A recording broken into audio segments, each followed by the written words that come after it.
Yo, B-Dub got Mike in the house. What's up? And his tricked out whip.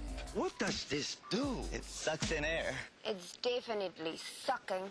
Yo, Mike, you want us to unpimp this thing? Let me hear you say what? What? B-Dub holding it down on the engineering tip, y'all. Yeah. The GTI Mark V, pre-tuned by German engineers.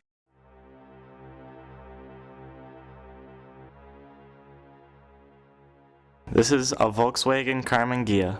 It all started when I was about to get a car at my dad's house and he wanted me to search for some on carsoup.com. I decided to look for a Volkswagen because my uncle, John, has worked on them for a long time and I figured he could help me if something broke.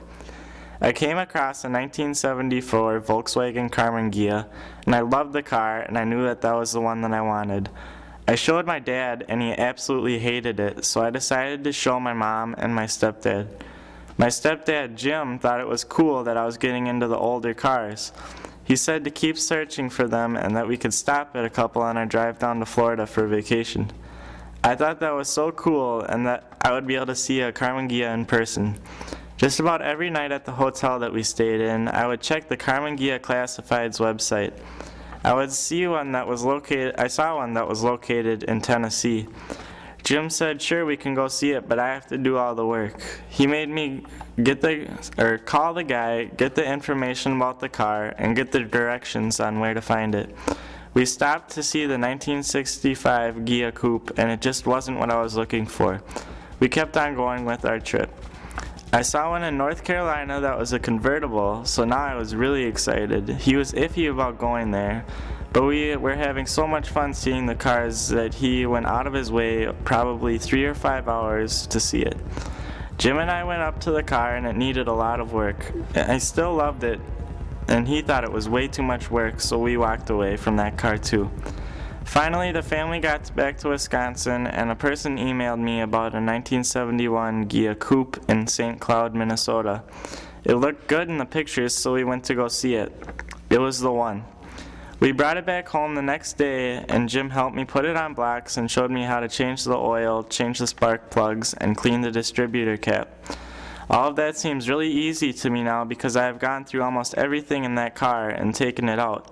Jim didn't know I would be up to this much work and now wishes I would have got the convertible back in North Carolina. My uncle still hasn't helped me, but he still sees the car and supports me in it. My stepdad still helps me a little, but I have done a lot of the work by myself. I like this car because of how simple of a car that it is, and I have learned so much from not only Jim, but also the books and videos that I use. I guess I also picked it out because it was German, and my family has a German background. Also because my grandpa was into Volkswagens a lot, and I guess the car kind of reminds me of him since I don't have that many memories of him.